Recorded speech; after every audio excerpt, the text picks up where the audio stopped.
CBSReports.com.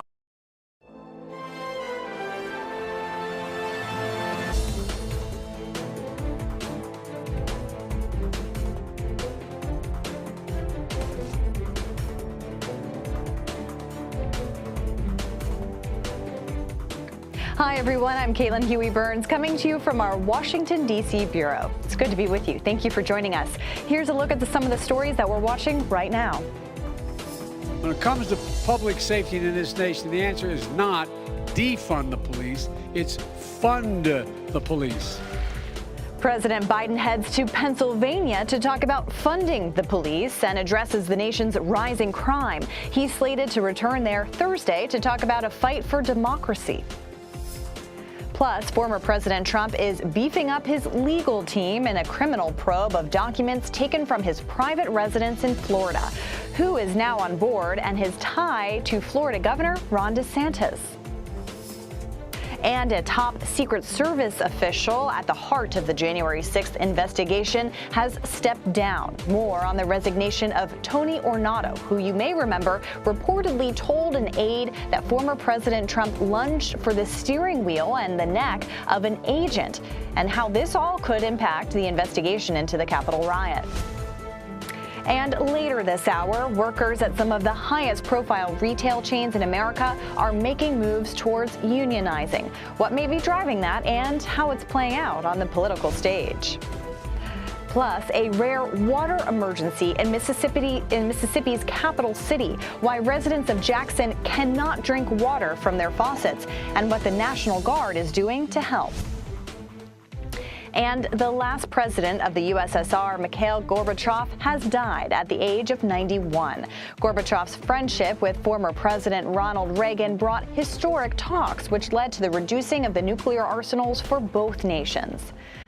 But we begin tonight with former President Trump's request for a special master to review the documents seized in the FBI raid of Mar-a-Lago. The Justice Department must respond by the end of Tuesday.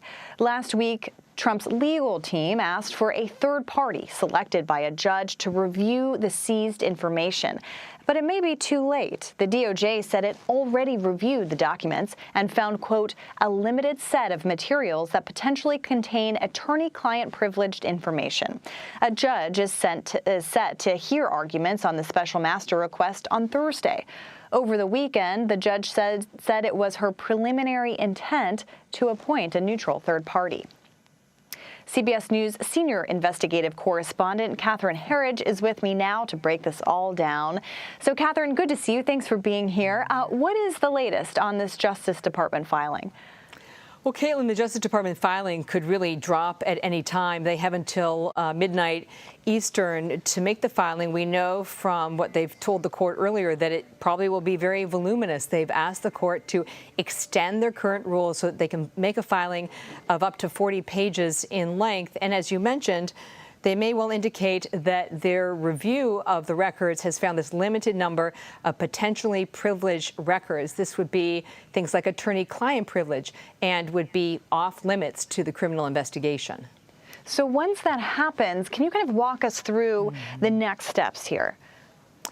Well, the Trump legal team is allowed to and fully able to respond to the Justice Department's filing. They have until late tomorrow night. The one thing that's going to be different is that the Justice Department has been told by the court to provide a more detailed receipt or cataloging of the materials that were seized at Mar-a-Lago. This is not public. For us, it's under seal, but based on the filings, this should be available to the Trump team as they fashion their arguments for the hearing on Thursday. And Catherine, we've also confirmed that a key FBI agent has resigned. Can you tell us who this is, why it's so significant, and kind of what his role was in the agency? Well, Tim Tebow was a very senior FBI agent. He was a top person at what's known as the FBI's Washington field office. This is sort of the most powerful of the field offices that are run by the Bureau. And the allegations against Agent Tebow came to light about a month ago when Republican Senator Chuck Grassley said multiple credible FBI whistleblowers had come forward, and they had two central allegations against Tebow and others. One, they accused him of improper conduct in the Hunter Biden investigation, minimizing credible leads, trying to run, in their words, interference on the investigation. And the second was into improperly opening sensitive investigations, and that would include things like investigations into presidential campaigns. And of course, this Tim Tebow, not to be confused with the former football player, different spellings of the names. But what has been the response from the FBI to all of this?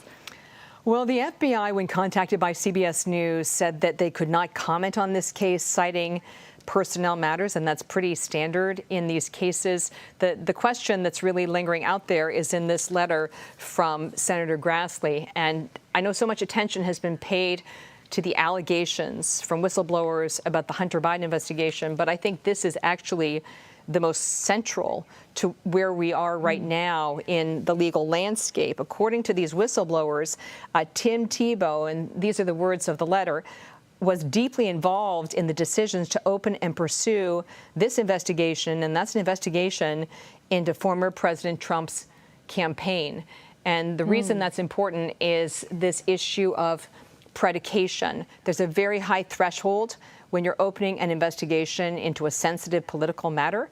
As it lays out in the letter here, it requires sign-off by the FBI director and the attorney general, and the allegation of these whistleblowers is that key information was withheld from Director Wray and Attorney General Garland by Tebow and potentially others as well, which is a very serious matter in this landscape we're operating in of the Mar-a-Lago search. Certainly serious indeed. Cathie Herridge, as always, thank you for your time. You're welcome. Appreciate it.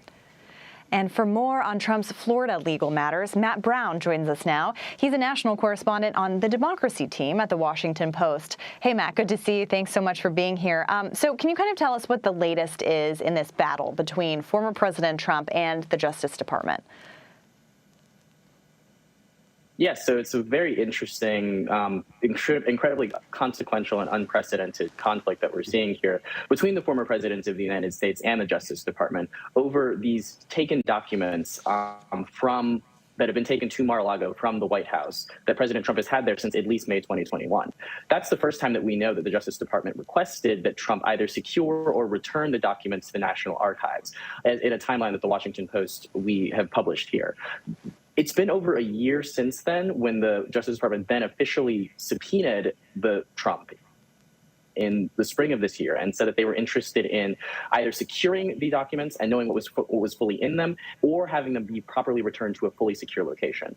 When Trump's lawyers had said that they properly secured the location and then had returned all the necessary documents, we now know that the Justice Department was skeptical of those claims, and that actually led to the full-on search of Mar-a-Lago into the documents that were present there.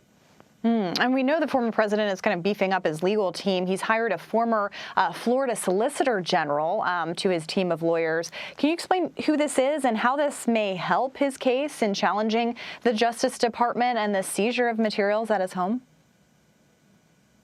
Yes, definitely. So Christopher Kise is a former Solicitor General for Florida. He is a Republican and actually helped in the transition of Florida Governor Ron DeSantis' transition team into office. So he is a very, very pedigreed prosecutor and has actually successfully argued in front of the Supreme Court at least 4 times, as well as the Florida Supreme Court. So he knows Florida law, he knows federal law, and he actually very deeply understands how to win cases in front of the federal judiciary. That's really notable because for the longest time, Trump has actually been searching for very pedigreed and experienced legal advisors and prosecutors and attorneys to help him in his case defending himself from the Justice Department, but has so far been unable to really bring in top-tier talent to help him in this case. A lot of people have looked at this and said, I'm not going to get anywhere near this case. This looks like it's a pretty open and shut thing for the Department of Justice. But Kise joining the growing legal team that Trump is able to pull together here does show that at least some people in the conservative universe, at least in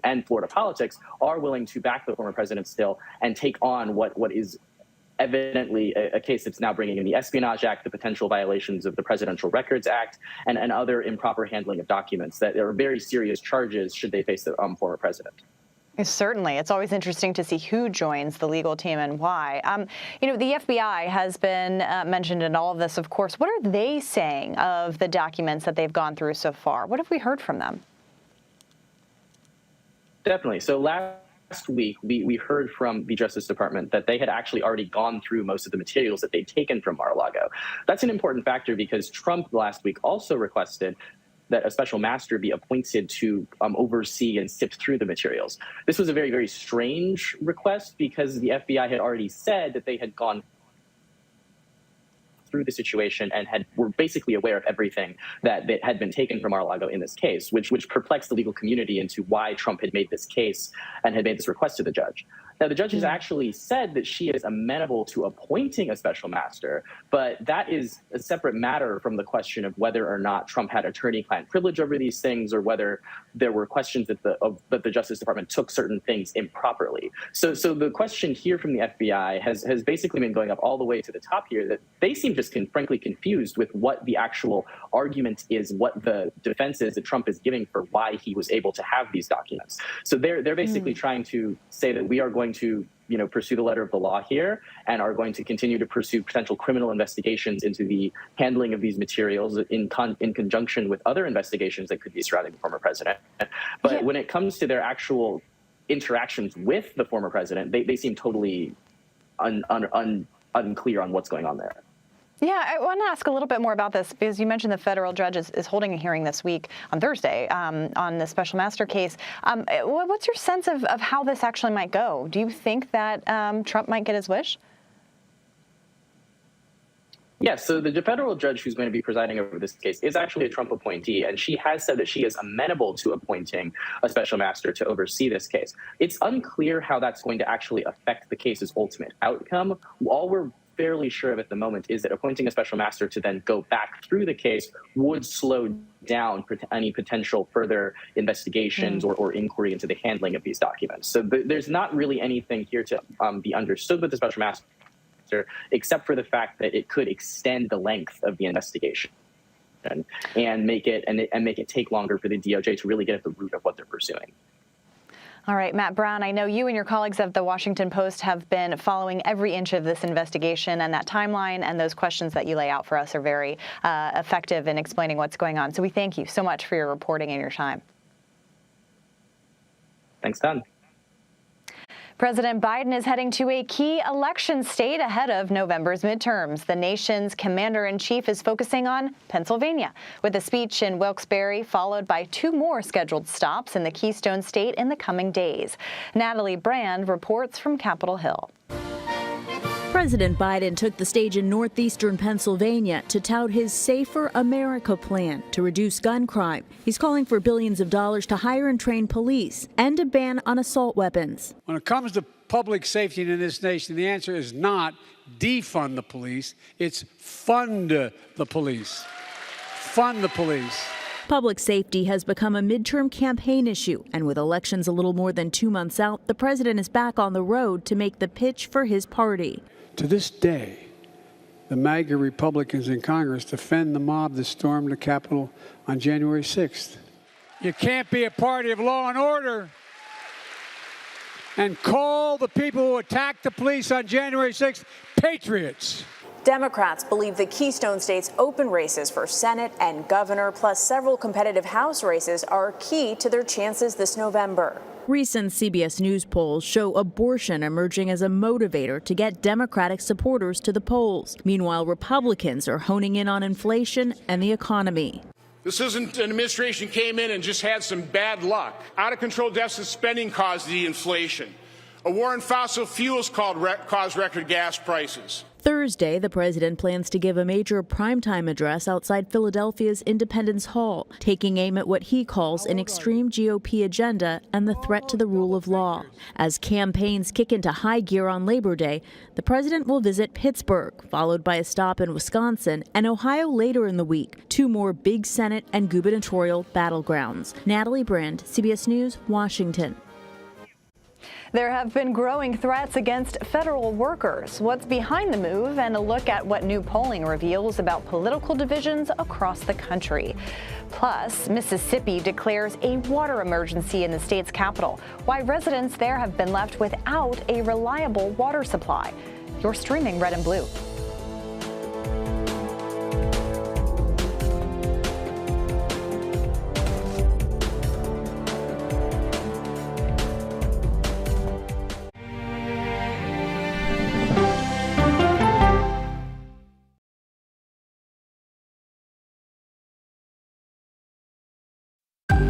Original CBS Reports documentary. This place is at the very tip of the spear when it comes to Satanism and witchcraft and demonism. Has the church been this divided? Not in my lifetime. They've been radicalized in their approach to politics. United in Christ, divided by politics. We have what I call a cowardly pastor problem because they don't want to get involved in the political situation. Conservative Christianity and Republicanism have grasped hands in a way that's very unhealthy. There are churches whose members have divided over partisan politics. How an evangelical civil war could change the spirit of America. This was a heavily Christian-influenced attack. When we have the ability to say that God is on our side, it allows us to justify all kinds of cruelty. An original CBS Reports documentary, streaming now. I'm Norah O'Donnell in our nation's capital. We're here at the White House with the President of the United States. Thanks for having me. I appreciate it. We've never done an interview like this before. That's correct. Tonight, a congressional investigation sparked by reporting from CBS News. What's your message to consumers? They need help now. Tell him I feel it. The CBS Evening News with Norah O'Donnell from Washington, D.C. on CBS and streaming on Paramount+. We will witness yet another moment in history. Want to go someplace new? Yeah, you do. See something new. Learn something new. Meet someone new. Nate B in the house. There's always something new under the sun. CBS Mornings, weekdays. When weather is about to get extreme. We're talking about hail, we're talking about tornadoes, damaging winds. Every second counts. Let's now take a look at what that really means to you. That's why CBS News and the Weather Channel have come together to bring you virtual weather technology so advanced, so real. We can show you what it's going to look like when the storms come through. You'll see what will happen, where it will happen, before it does. Feel the forecast on CBS News. Time to get prepared.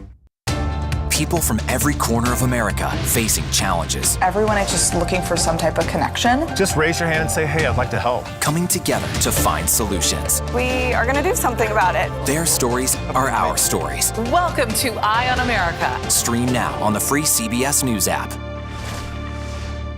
CBS News Sunday Morning with Jane Pauley on CBS. We have an inspiring story that started with a strange act of kindness. Yeah. We found it. You're kidding me! We got it. We share stories that lift you up and brighten your day. The Uplift. Stream on the free CBS News app. Stories that inform, inspire, and brighten your day. I've been waiting patiently for something like this. Make every day a little more like Sunday morning. Here comes the sun. Stream on the free CBS News app Tuesday mornings. Mississippi's capital city is in a state of emergency as it suffers from an ongoing water crisis. The city of Jackson says that a water treatment plant is severely damaged, complicated by serious flooding. Residents are now indefinitely left without reliable drinking water. The city is attempting to distribute bottled water to 180,000 people. Jackson's mayor addressed the crisis earlier.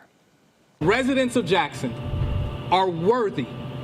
They are worthy of a dependable system, and we look forward to a coalition of the willing that will join us in the fight to improve this system that has been failing for decades. The National Guard is being called to help distribute the water as crews work to get the water treatment plant back online. A new poll shows Americans are anticipating growing political violence in the near future. 2 in 5 Americans think a civil war, at least, is somewhat likely to break out within the next decade. That's according to a survey from The Economist. 1 in 5 self-described strong Republicans think it's very likely. The polling comes after South Carolina Republican Senator Lindsey Graham said there would be, quote, riots in the streets if former President Trump is prosecuted. So for more on this, let's bring in CBS News congressional correspondent Scott McFarland. He joins us from here in Washington. Scott, good to see you. Thanks for being here. So federal workers are seeing threats in the wake of the FBI's search of Mar-a-Lago and January 6th. I know that you spoke with the president of a key union representing those employees. What did he tell you? Yeah, it's a tough topic, but it's an immediately important one. The federal union representing about 750,000 federal workers says his union is hearing increasing concern with increasing frequency from members, rank-and-file civil servants, that they fear or are being harassed, menaced, or targeted because of their association with the federal government. He says it's increasingly true with National Archives workers. That's coming 3 weeks after the search at Mar-a-Lago for National Archives records. Let's listen to Everett Kelly, president of the American Federation of Government Employees, who, among other things, represents workers at the National Archives. Then because of the very idea that you work for one of those entities, then you come under attack. You know, I've never seen it like this before. And again, I think that it's time for it to stop. I think that we must make sure that it stops. I think that the agencies specifically have to do some things and put some things in place to make sure that employees are not threatened the way that they are. The union is asking federal agencies to redouble their security measures for workers, but also to notify employees if those employees have been subject to threats. Says he's concerned that's not being done by all agencies across the government all the time. This is a growing concern inside not just the federal government, but also the federal judiciary, Caitlin. There are federal judges here in Washington, the ones handling the January 6 cases, who say they too have been subject to vile, vulgar threats increasing in frequency and increasing in ferocity. Scott, this is such a disturbing trend, and it's important to note, as you just did, that these are rank-and-file employees, and we've seen these threats against election workers, against IRS workers, now government workers at the National Archives. A disturbing trend, but something worth highlighting, and we're glad that you did. I want to switch gears a little bit to talk about the Capitol riot trial, because there's just weeks until another trial. What can you tell us about this case against members of the far-right militia group, the Oath Keepers, who were charged in the Capitol riot? And the trial now set to begin in late September, Caitlin. There was a hearing late Tuesday in the matter. The judge was going through some motions and firmed it up. The accused Oath Keeper seditious conspiracy group goes on trial in a few weeks. It's the top-line trial for any number of reasons, not the least of which is this Oath Keepers group is accused of plotting and planning ahead of the attack January 6th, that they were raising money by the thousands of dollars to help raise arms, a so-called quick reaction force, a set of firearms staged outside the city limits, just in case the president were to invoke the Insurrection Act, according to prosecutors.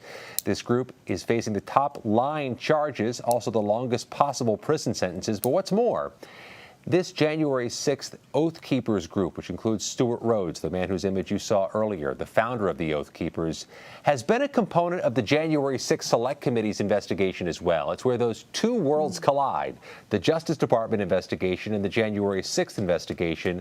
All eyes on this trial. It should be a blockbuster, and it's now a go. They tried to get it delayed. They tried to get it moved from the defense lawyers. Neither worked. It'll happen next month here in D.C. Yeah, that's a name we've been hearing over and over and over again. Scott, I know you've also been reporting about a key January 6th hearing on Thursday. Can you tell us a little bit more about this, and why is it so impactful? This is one I've had circled on my calendar for quite a while. The defendant's name is Thomas Webster. He's a former New York City police officer who actually served on former Mayor Bloomberg's then mayoral security detail. Webster was accused and charged at trial and convicted at trial of assaulting police on the front lines January 6th, of being what the prosecutors call the spearhead of the breach.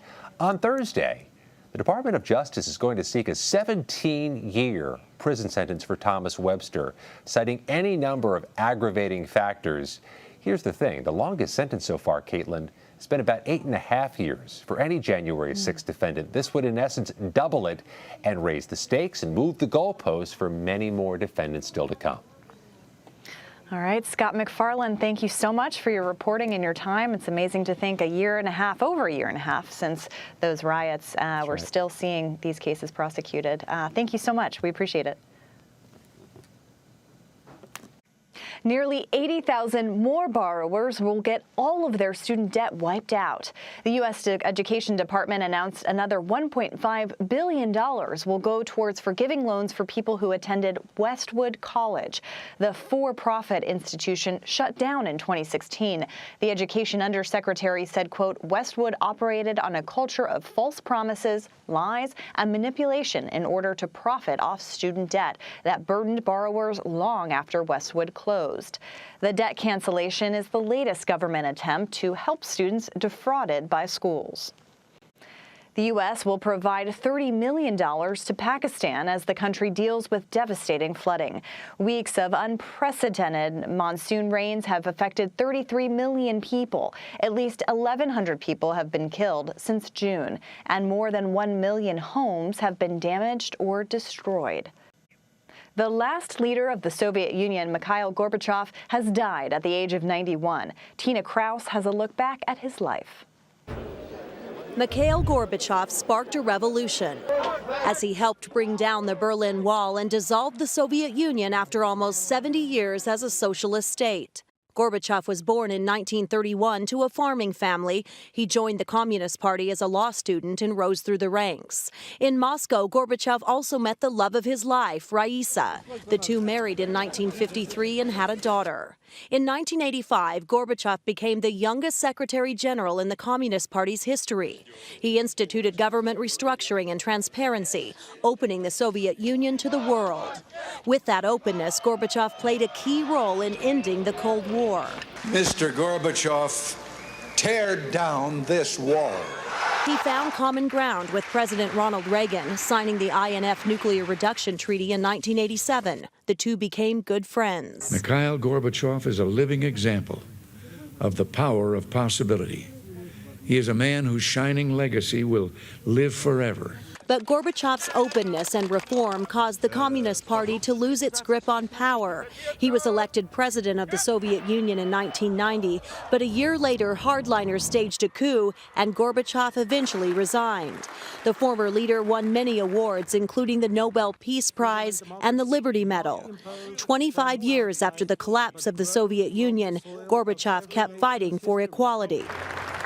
He remained active in Russian politics and world affairs, but it was the walls that Gorbachev tore down and the end of the Soviet era that truly shaped his legacy. Tina Kraus, CBS News. A number of employees at some of the nation's leading restaurants and retailers are making a push to unionize. Some of the factors which may be driving it and why employers are pushing back. Plus, Russian forces launch another offensive in Ukraine. How Kyiv is trying to protect its nuclear power plant from potential disaster. You're streaming CBS News.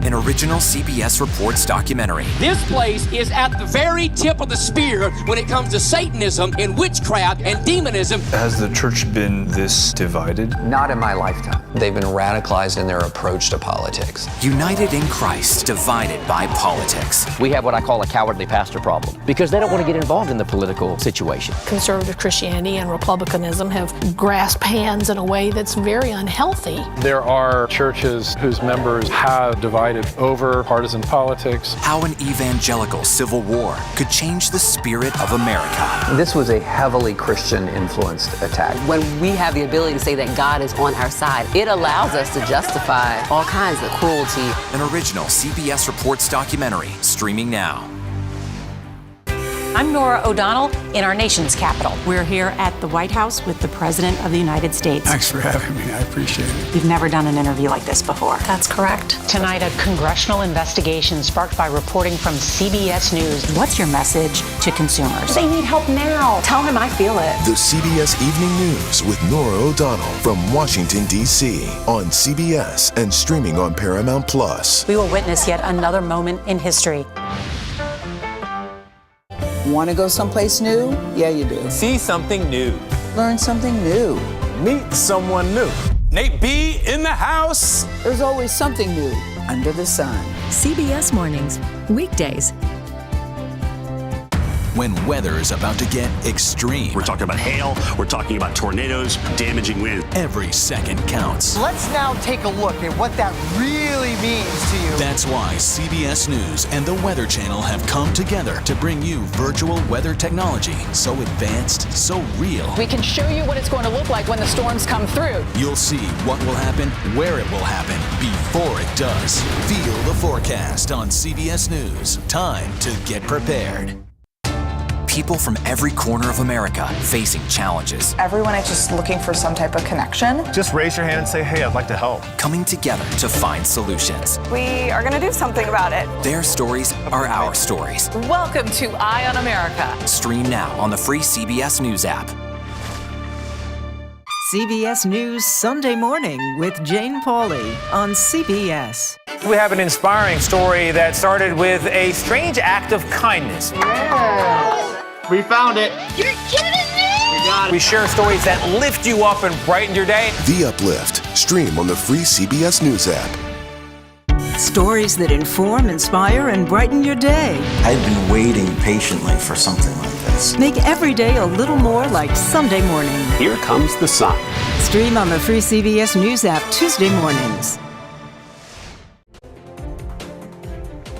Welcome back to Red and Blue. I'm Caitlin Huey-Burns. Here's a look at some of our top stories.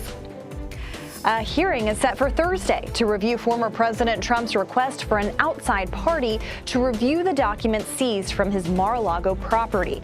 Lawyers for both the government and former President Trump will meet in court to discuss Trump's request for a special master to review the documents taken at his private home. Plus, Texas health officials are investigating the first U.S. death of a patient diagnosed with monkeypox. State officials say the patient was severely immunocompromised, and it is not yet clear if the virus was the primary cause of death. And First Lady Jill Biden has tested negative for COVID-19 after contracting a rebound case of the virus last week. Cases are on the rise in a dozen states. Dr. Biden's spokesperson says that she will be back in the nation's capital today. Workers are gaining ground in efforts to unionize at key U.S. companies. Employees at Chipotle and Trader Joe's voted to unionize for the first time in recent weeks. They've also made inroads at Amazon and Starbucks. Despite these high-profile victories, union membership was around 10% in the U.S. in 2021. That's according to the Bureau of Labor Statistics. That's down slightly from the year before. So for more on this, let's bring in Ruben Garcia. He's a professor of law at the University of Nevada, Las Vegas. Ruben, good to see you. Thanks for being with us. So these efforts have been heating up in the service industry. What can you tell us about what may be driving that? Well, the pandemic is a major factor. Workers after the pandemic really, I think, noticed a lot of conditions about their workplaces that they wanted to change. And the pandemic was, a shock to many of service workers being sort of on the front lines as so-called essential workers. And that, I think caused a lot of them to ask for more of a say in their workplace and their working conditions. And how are employers responding to this? Well, employers often, when there is a union organizing campaign, they will employ consultants and anti-union campaigns, and that they have the ability to do that under the law within certain boundaries. But most employers, especially large employers like fast food and technology companies, they have been trying to convince their workers not to vote for unions, and that has been successful in some instances, but in many others it has not. And there were over 11 million job openings in the U.S. in July, according to data from the Bureau of Labor Statistics out today. How does all of that impact workers and their bargaining power? Well, you hear all the time about employers saying they are having a hard time finding workers, so they've had to raise wages above the federal minimum wage in many cases, and they have had to provide other kinds of incentives, signing bonuses to get workers, and that usually means that when there's a so-called worker shortage, that workers have the ability to negotiate better conditions. But we also know that in many of these industries, there's really only one Amazon, there's really only one Starbucks, and they also have a lot of power in terms of setting wages and conditions sort of across the whole franchise and the whole nation. So there's still an imbalance of power, and that's the whole reason why workers have been voting for unions, and that's why the law protects their right to do so. And President Biden has championed unions, but they still don't hold the same kind of political clout that they used to. What has changed, and is that trend reversing at all? Well, yes, nationwide, unions represent a smaller share of the workforce than they did in the 1950s. You had the numbers there. But in certain areas, as in Las Vegas, where I am, they represent a larger share of the workforce. And in certain targeted areas, politically, they can really make a difference in terms of get out the vote campaigns and worker education campaigns. So yes, nationally the trend is still pretty low, but in certain areas that are very close politically, they still have quite a bit of influence in certain races. Certainly a trend to watch. Well, Ruben Garcia, thank you so much for your time. Thank you for having me. Clashes are ramping up between Ukrainian and Russian forces in the southern region of Ukraine. Ukrainian forces say they are gaining ground in a new counteroffensive, destroying bridges and ammunition depots. There's heavy fighting in a key port city there. Caught between the fighting is the largest nuclear power plant in Europe. Right now, international investigators there are assessing the situation at the facility in Russian-occupied territory. U.S. and Russian authorities are discussing a potential prisoner swap to free WNBA star Brittany Griner and U.S. Marine Paul Whelan. Whelan has been held in Russia since 2018 and has served more than 2 years of a 16-year sentence. Griner has been wrongfully detained since February and is currently appealing a 9-year prison sentence. U.S. Marine Trevor Reed was freed from Russian custody in a prisoner swap earlier this year. Speaking on CBS Mornings this week, he discussed the legal appeals process in Russia. That appeal could take, years, basically, but in the end, all of those appeals are, fake. They're as fake as the first trial that you receive. All courts in Russia are fake. Reed went on to highlight conditions that Americans face in Russian detention centers, including rotten food and poor sanitation. Secretary of State Antony Blinken says the U.S. and Russian governments are communicating regularly about a prisoner swap proposed last month. It has been 1 year since the U.S. withdrawal from Afghanistan. Defense Secretary Lloyd Austin marked the anniversary, saying America's work is, quote, not done in the country, and there should still be a focus on counterterrorism.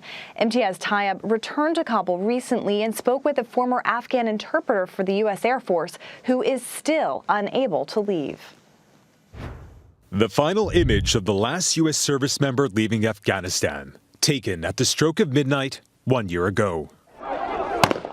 The chaos that has marked the end of America's longest war has come to define President Biden's botched withdrawal following the Taliban's rapid takeover, triggering the collapse of the U.S.-backed government and national army, sending tens of thousands of terrified Afghans to Kabul's main airport, begging to be airlifted to safety, even passing their young children to soldiers, hoping at least they would be saved. A suicide bombing in the crowd carried out by the Afghan affiliate of ISIS killed nearly 200, including 13 U.S. service members. 1 year later, and it's quiet here. All that's left to remind us of the horrors are fragments of people's clothes caught in this razor wire. Thousands of desperate Afghans came to this gate, the Abbey Gate, in order to flee the Taliban and get on one of those U.S. military aircraft out of the country. But many more were left behind, including former interpreter Saeed Mortaza Wafa. We're in a safe house right now. Sure. We filmed on smartphones so as not to draw the Taliban's attention to his location. They always call me American spy. They're still searching for me to find me. Yeah. And why do they call you an American spy? Because I was a translator for 3 years for the U.S. Air Forces, and I was very close to the United States Air Forces. It's unknown exactly how many Afghan translators remain trapped in Afghanistan. For Wafa, 1 year on, too little is being done to improve things. If you could ask President Joe Biden one question, what would it be? Help the translators to get into safety. We helped Americans. So why he cannot help all those translators who left behind in here in a very hard situation? The U.S. government has said it's trying to streamline the visa process, but for far too many Afghans still living in fear of the Taliban, it's not happening fast enough. Imtiaz Tayyab, Kabul, Afghanistan. President Biden is making another trip to a key battleground state he flipped from former President Trump. Why my next guest calls Pennsylvania the ultimate bellwether, and why more and more Republicans are lining up behind the state's Democratic gubernatorial candidate. You're streaming Red and Blue.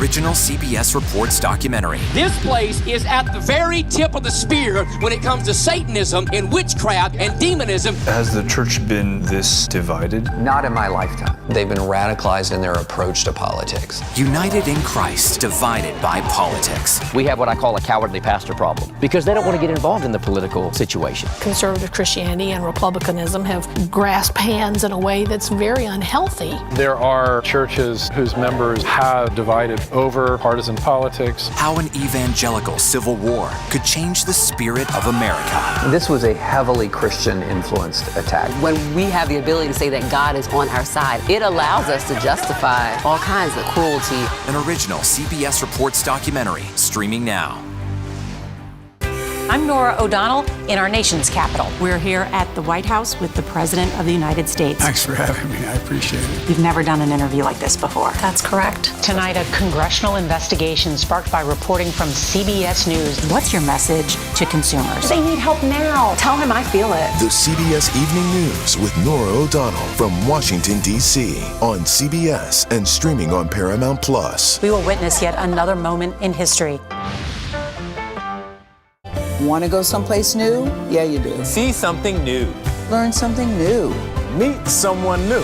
Nate B in the house. There's always something new under the sun. CBS Mornings, weekdays.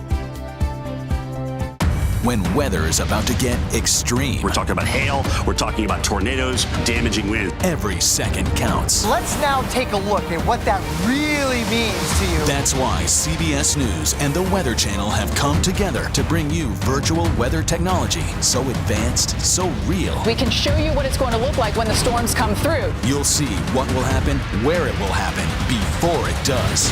Feel the forecast on CBS News. Time to get prepared.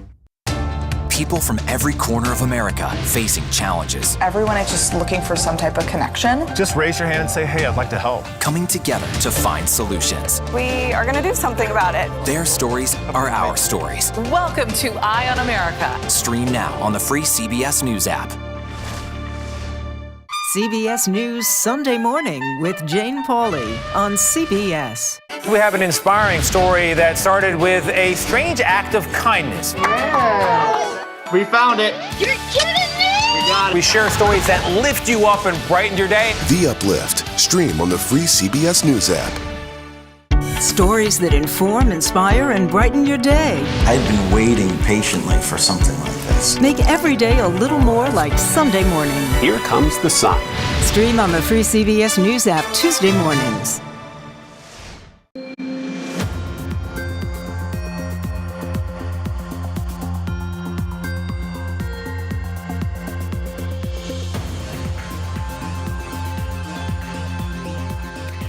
As we've been reporting, President Biden gave a speech in Wilkes-Barre, Pennsylvania this afternoon. He delivered a pointed message about guns in his remarks. Take a listen.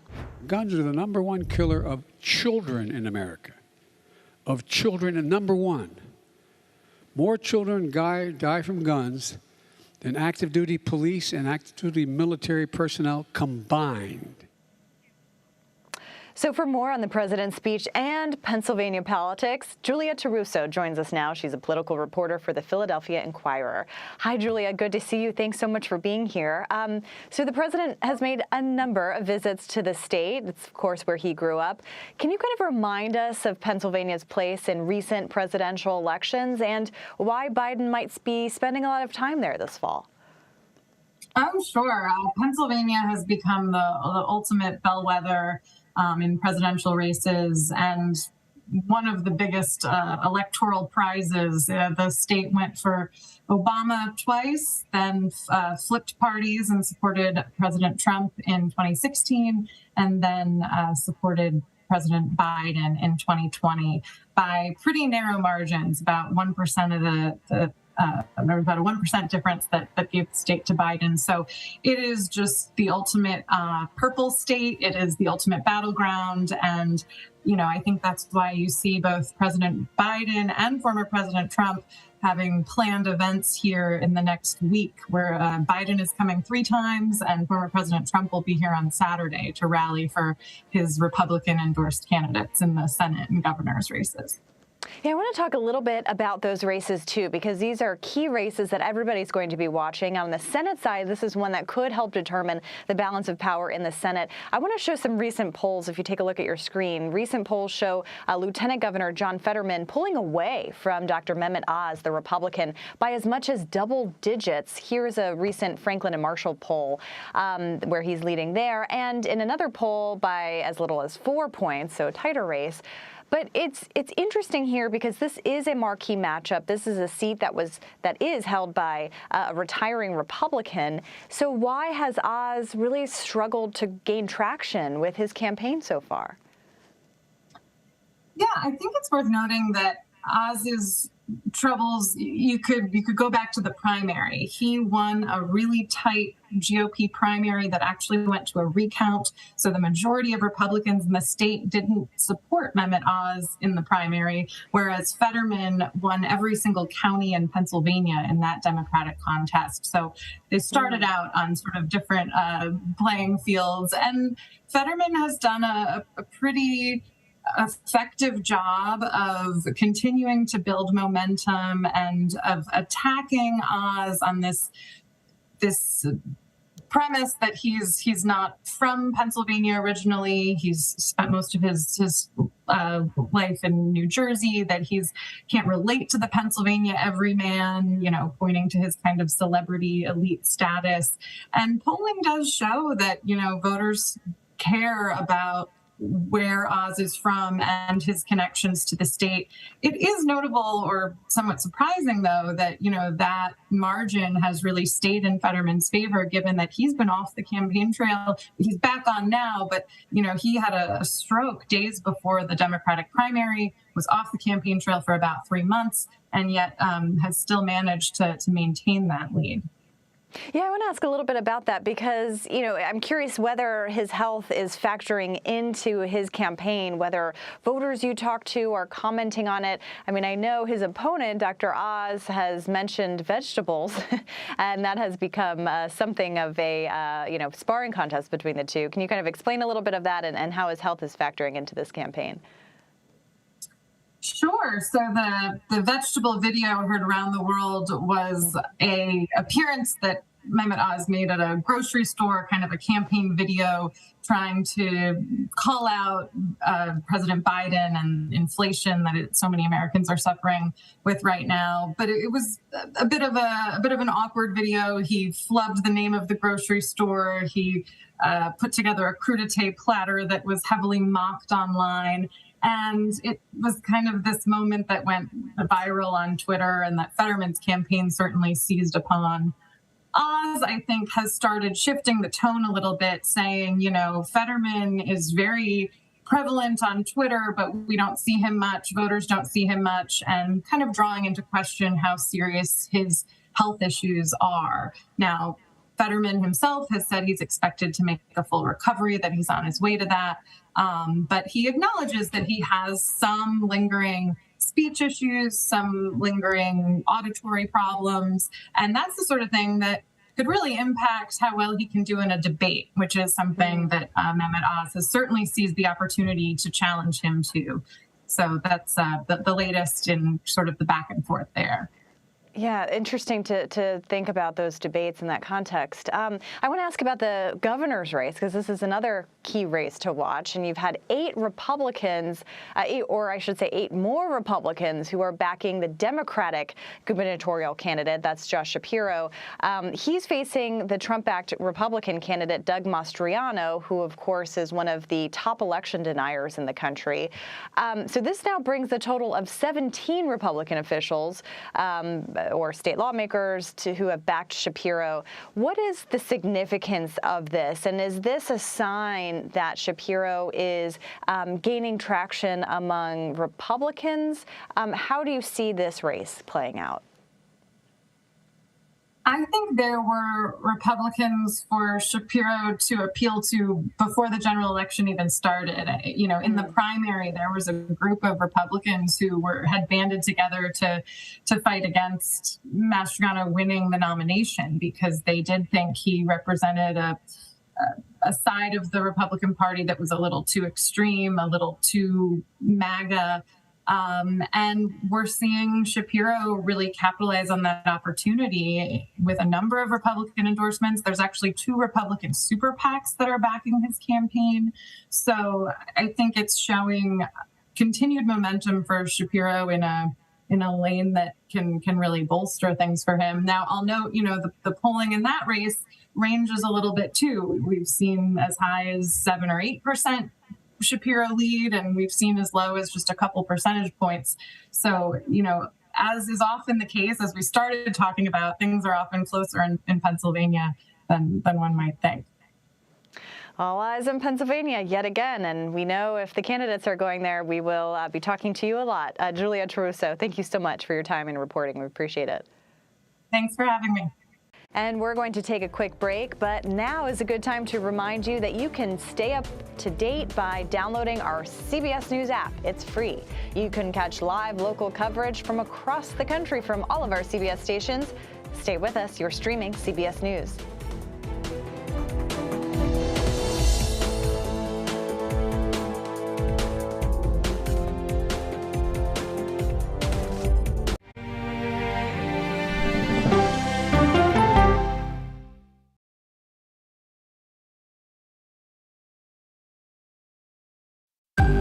Original CBS Reports documentary. This place is at the very tip of the spear when it comes to Satanism and witchcraft and demonism. Has the church been this divided? Not in my lifetime. They've been radicalized in their approach to politics. United in Christ, divided by politics. We have what I call a cowardly pastor problem because they don't want to get involved in the political situation. Conservative Christianity and Republicanism have grasped hands in a way that's very unhealthy. There are churches whose members have divided over partisan politics. How an evangelical civil war could change the spirit of America. This was a heavily Christian-influenced attack. When we have the ability to say that God is on our side, it allows us to justify all kinds of cruelty. An original CBS Reports documentary streaming now.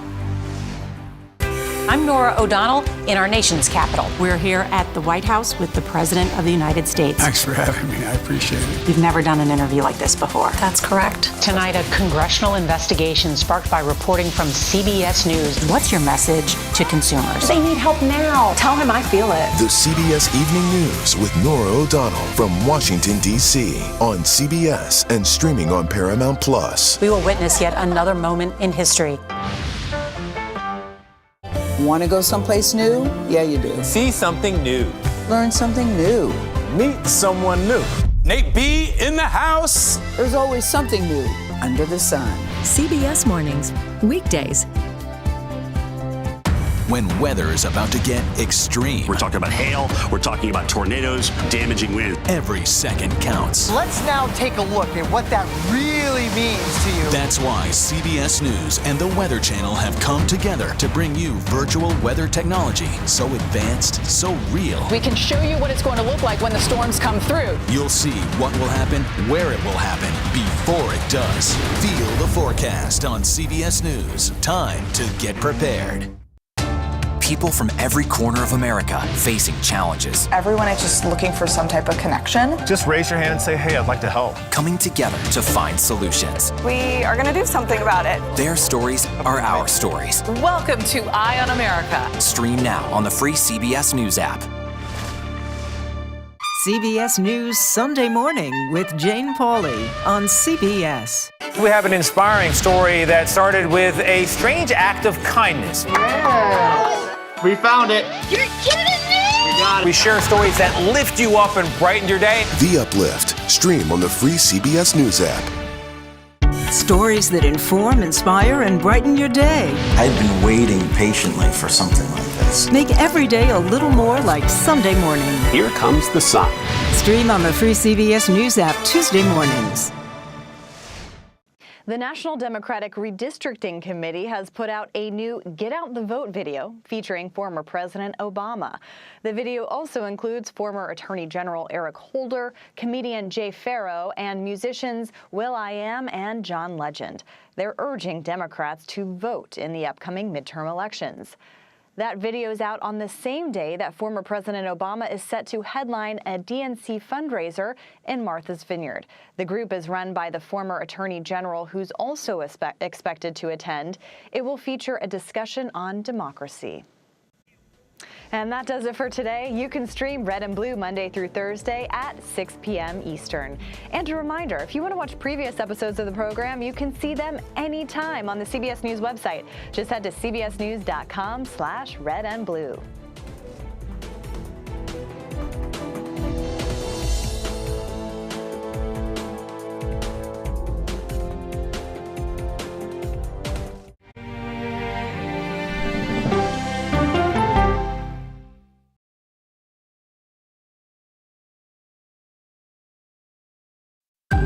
Original CBS Reports documentary. This place is at the very tip of the spear when it comes to Satanism and witchcraft and demonism. Has the church been this divided? Not in my lifetime. They've been radicalized in their approach to politics. United in Christ, divided by politics. We have what I call a cowardly pastor problem because they don't want to get involved in the political situation. Conservative Christianity and Republicanism have grasped hands in a way that's very unhealthy. There are churches whose members have divided over partisan politics. How an evangelical civil war could change the spirit of America. This was a heavily Christian-influenced attack. When we have the ability to say that God is on our side, it allows us to justify all kinds of cruelty. An original CBS Reports documentary streaming now.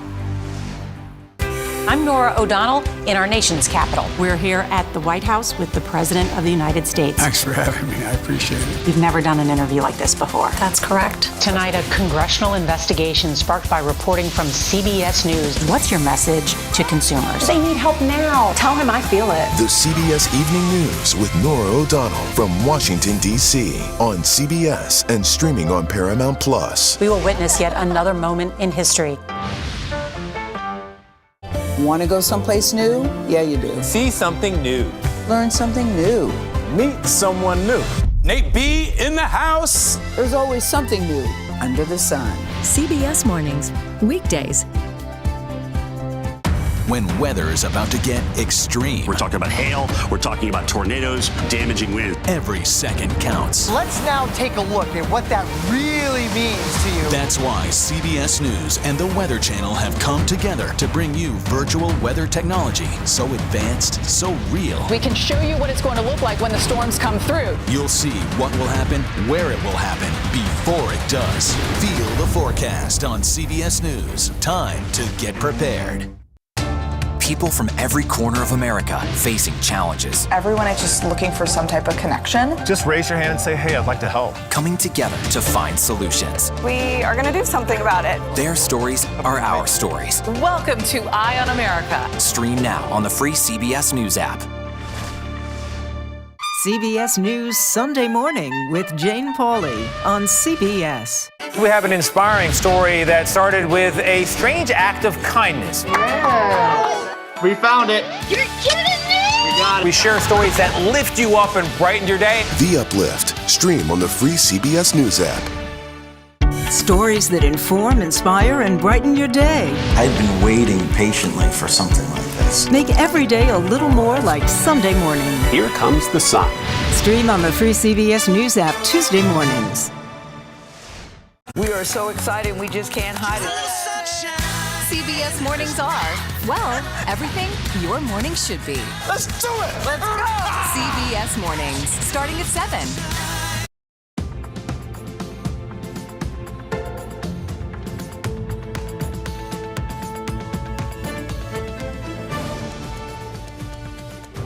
Welcome, everyone. I'm John Dickerson. Thank you for joining us. Here's a look at the top stories we are following right now.